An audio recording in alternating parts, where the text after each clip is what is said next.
Our next module within B5, Economic Concepts and Analysis, is M4, International Business Operations. Okay, now what we are going to cover in this module, we will discuss motivation for international business operations, methods of conducting international business operations, relevant factors in international business operations, and finally, the inherent risk of international business operations. So let us first discuss why businesses need to operate on a global scale. Why?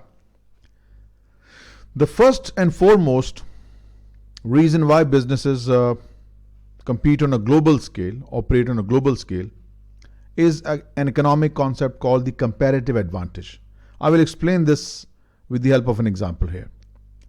The island nation of Bermuda produces no gasoline or vehicles, yet its roadways are filled with vehicles of all types.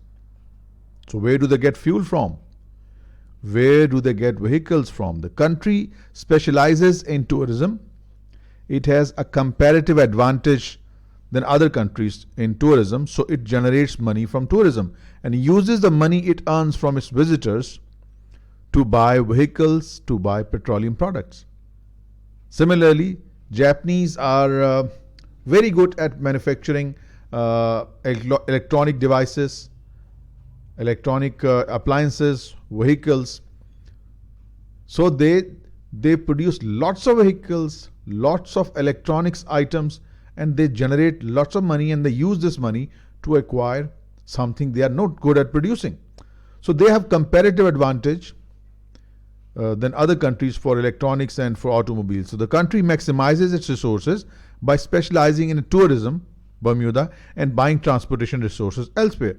This is what you call comparative advantage. There is a very good question in your question bank, and please do focus on that particular question where a company produces horses and ducks, another company produces horses and ducks. So which company should focus on what? This will explain the idea of comparative advantage with numbers. Much useful question with reference to this particular point. Next, your resource markets, material, labor, it is often imperfect. Things and materials, they cannot move freely between the borders.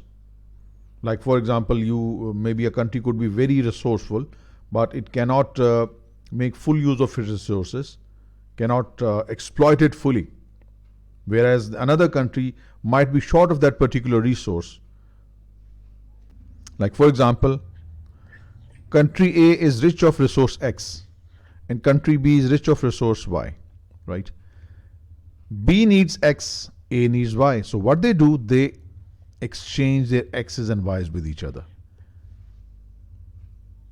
Similarly, companies trade outside their geographical boundaries and compete on a global scale, trade on a global scale. There's a good example here. Imperfect markets. High-tech Components Incorporated required special electronic components to build its state-of-the-art antenna systems. Although the company purchases 50% of these components domestically, High-tech has historically purchased 35% and 15% of remaining specialized components from Asia and Europe respectively. See, so there was a shortage, so they had to go elsewhere for their components requirements.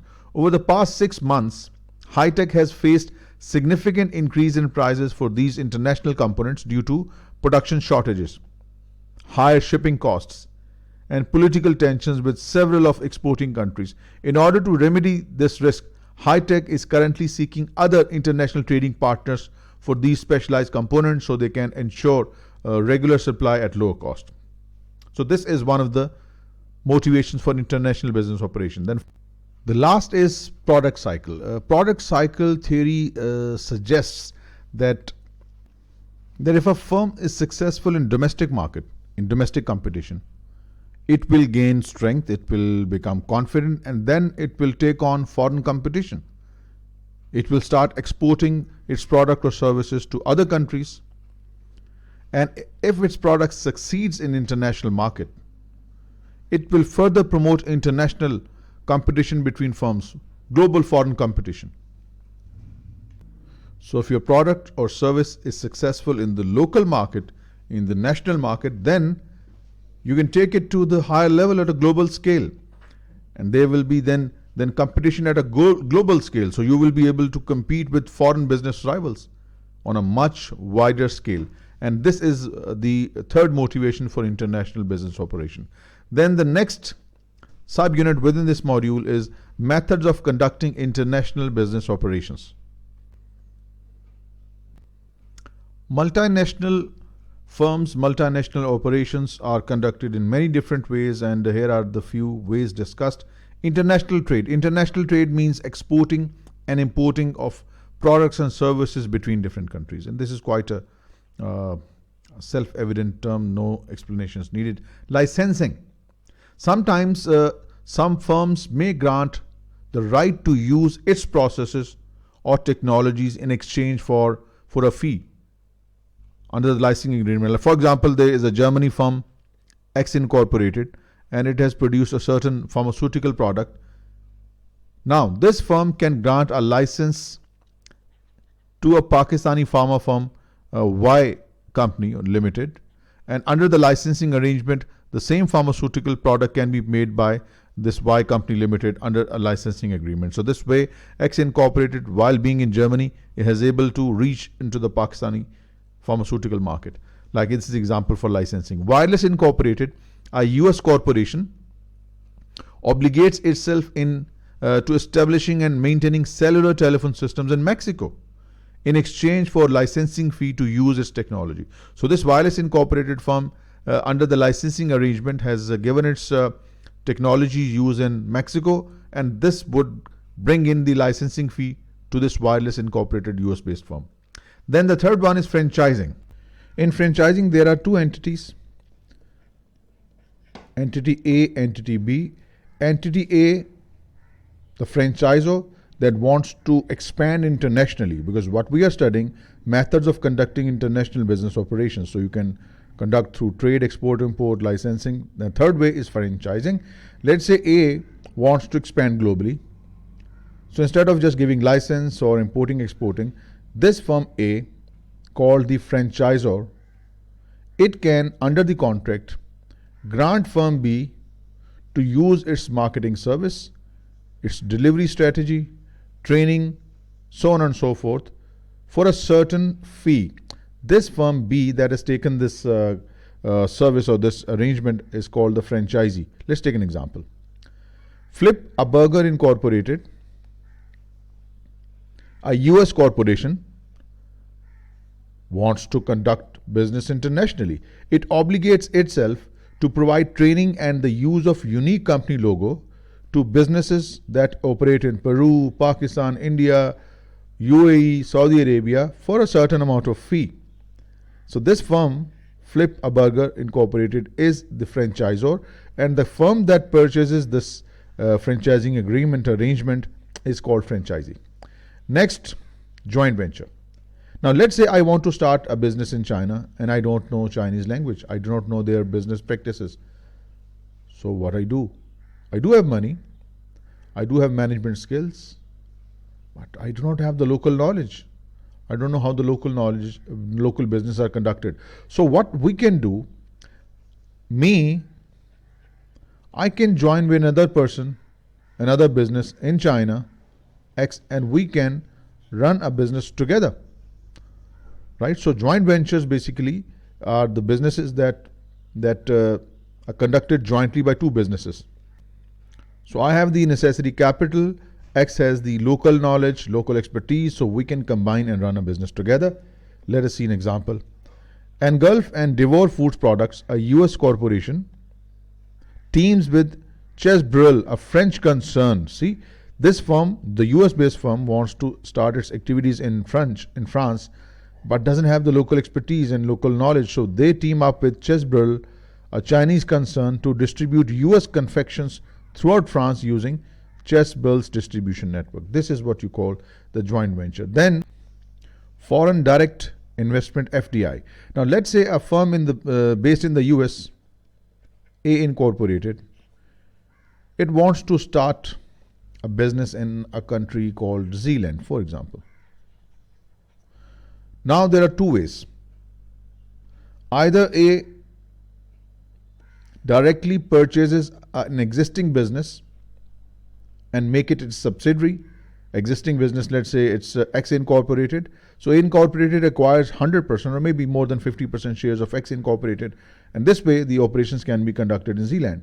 So either you purchase a foreign company as a subsidiary, or A Incorporated start from zero, sets up a company, gets it listed and starts conducting its operation. So either you purchase an existing subsidiary, existing company, or you start a totally new business in a new country. This is called direct foreign investment. And the last one is global sourcing, the method of conducting international business operations. Global sourcing, basically, it is the sum of all the above. It is the sum of all the above. It's basically a collection of all the level of activities we have done and seen earlier. So it's basically you outsource your research and development, production to someone, marketing to some other business, and on international basis. So basically global sourcing is frequently implemented through a range of organizational and business arrangements. So with some companies you might have licensing arrangements, with some you might have franchisings, with some you might have joint ventures arrangements, or might be some of the companies might be your subsidiaries. So global sourcing basically is the collection of all these that we have just discussed a little while ago. Next, relevant factors of international business operations. First, political and legal influences. Whenever you are operating in a foreign jurisdiction, there is always a political risk. Let's say you are a US based corporation and you plan to start your activities in Afghanistan. Imagine how life would be if a US based firm starts its operations in Afghanistan. You will be operating in a constant state of fear, right? So political uncertainty in a country can seriously affect your business, and the changing legal requirements, it can affect your cost of production, cost of operations. So these are the factors must be considered. Then the potential for asset expropriation. Now let's say you start a business in Nigeria, which is very unstable country, controlled by militias. Now let's say you start your operations in Nigeria because the cost of operations is low, profitability is high, but the risk is high. There is a very much possibility that the foreign militia, they might attack your organization and might take the assets away. Your assets could be expropriated. Third, limitation on asset ownership or joint venture participation. Now, many governments, they might disallow any ownership in your country. Like in Saudi Arabia, you cannot start any business if you want. You have to take on the locals as your joint venturers, right? You have to take them as partners. So if there is such restriction that governments may limit the amount of ownership, or they completely disallow any foreign ownership, then what options do we have? Just take on the locals and enter into a joint ventures or into a partnership. Next, content or value added limits. Sometimes governments may provide a reduction in taxes, tariffs specifically, to the companies whose imports include specified percentages of material and labor in their products. Then we have free trade zone. Free trade zones are certain specific locations. So such free trade zones, let's say this is the zone X. Now in this zone, any item imported or exported, it is waived off from any tariffs, any custom duties. So government might establish some trade zone this ways in which tariffs are completely waived until the goods leave the zone. The creation of foreign trade zones affects the government's control of imports and the location of import facilities. That's why the government establishes such zones. Then we have economic system. We have studied this in economics. There are three types of economic system. Let us discuss these briefly. The first is planned economic system. This is also called the command economic system, or centrally planned economic system, or centrally planned economies. Only few countries like North Korea and Cuba. These are probably the only countries that have central planning, and to some extent China as well. But But Chinese economy is now a mixed economic system. So in planned economic system, the resources of production, the factors of production are owned and controlled by the government. And I'm sure you would know from your earlier economic study, factors of production are land, capital, labor, and entrepreneur. So in such a system, government decides what to produce, how to produce, and for whom to produce. Then the other extreme is called the free market economic system, also called the market economic system. And many advanced countries like UK, US, they have this system where the resources, the factors of productions, they are controlled by the private individuals. So these are the two extremes. Planned economic system is one extreme and free market economic system is another extreme. In between this, we have the mixed economic system, where many countries would fall into this country. I would say 80% of the countries in the world fall to this category. Mixed economic system, where the economy is split into two parts, the private sector and the public sector.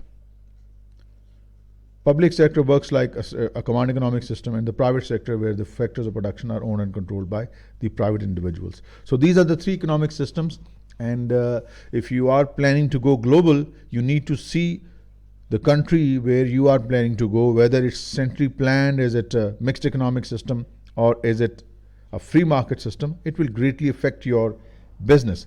Then within this economic system, if you go through your books, you will see there is a term called conglomerate. Conglomerate basically is a combination of different firms which are integrated with each other. One firm, holding company A, has acquired B, C, D, E, F.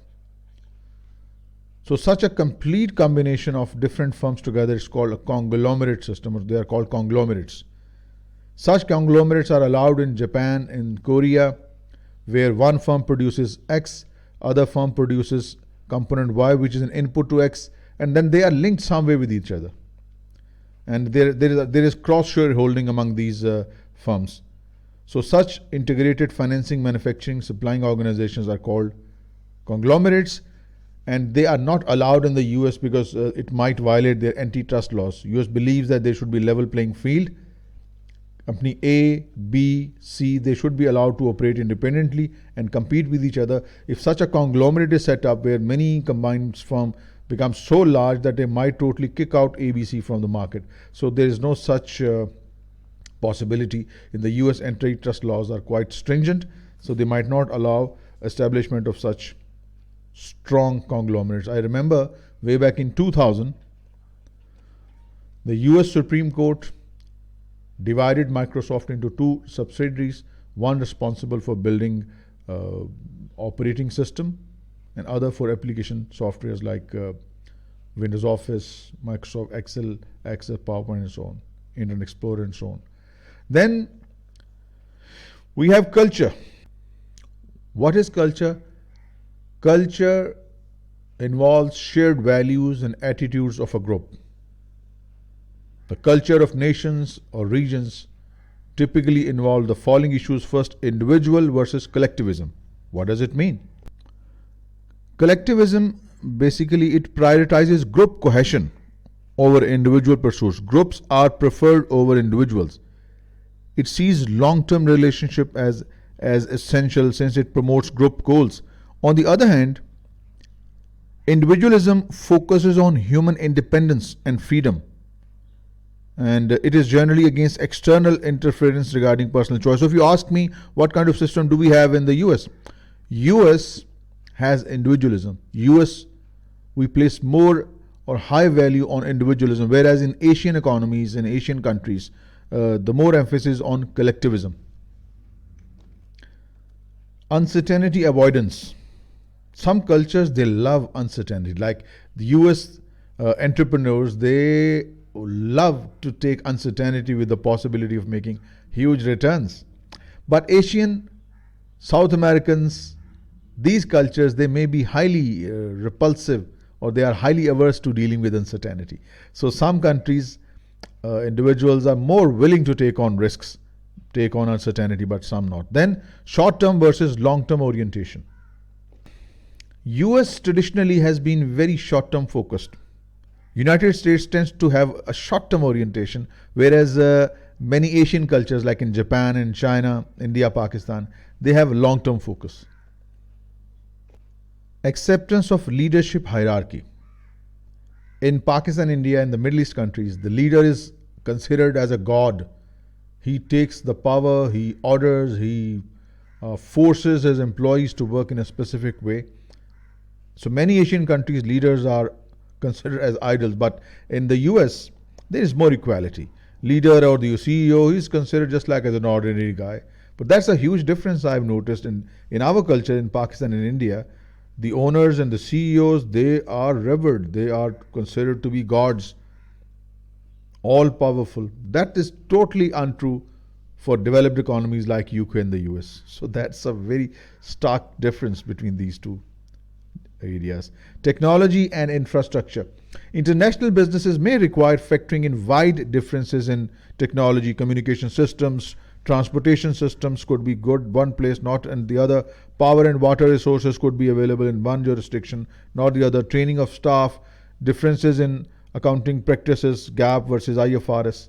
So that completes your relevant factors of international business operations. Next, we have inherent risk of international business operations. When you operate at an international scale, there are some risks: political risks, exchange rate risk, economic risks, interest rate risk. We will discuss all these one by one.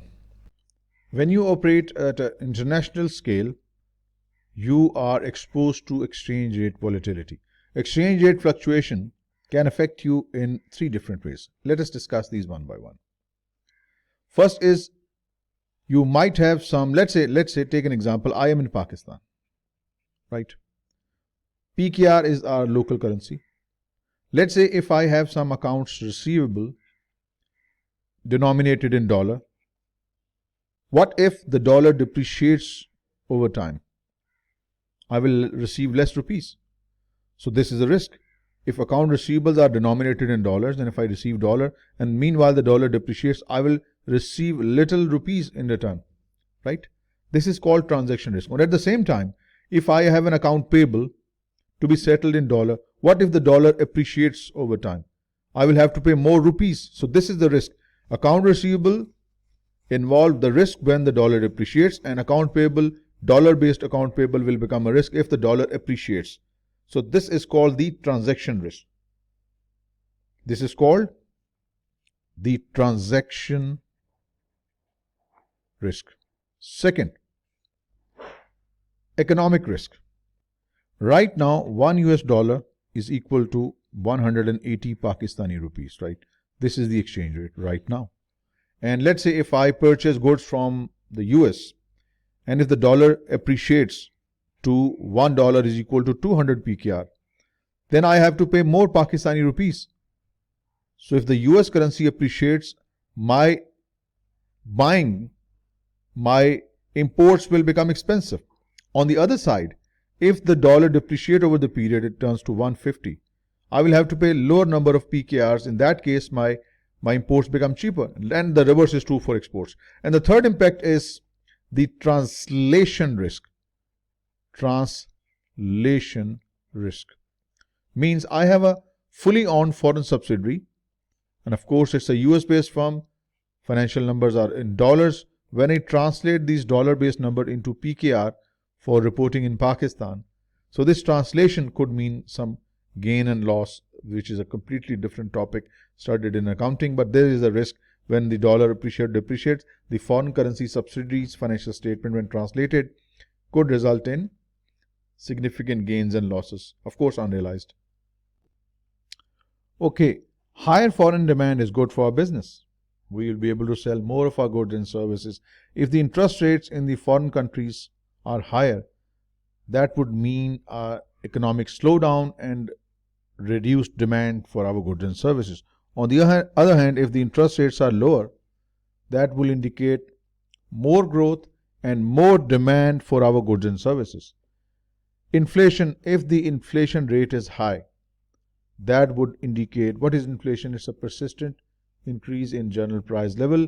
If the inflation rate is high, that would mean lower purchasing power, and that would further mean reduced demand for our goods and services. Conversely speaking, inflation rates are lower. That means more purchasing power, more demand for our goods and services, more profit for us, and all good. And what about exchange rate? This is a very important point. Let's say you are talking about the US, and this is my country, Pakistan. Right now, the exchange rate is 1 US dollar equal to 180 PKR. Okay. You can see dollar is very strong against Pakistani rupee. So if I'm based in Pakistan, my US based imports would be very expensive.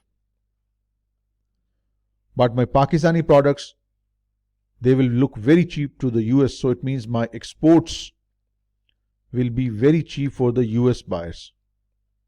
So my exports, if the Pakistani currency is weak against dollar, so my imports will be expensive, but my exports will go up because the US buyers will find my products much more cheaper. So this is how the exchange rate can affect the trade between the countries.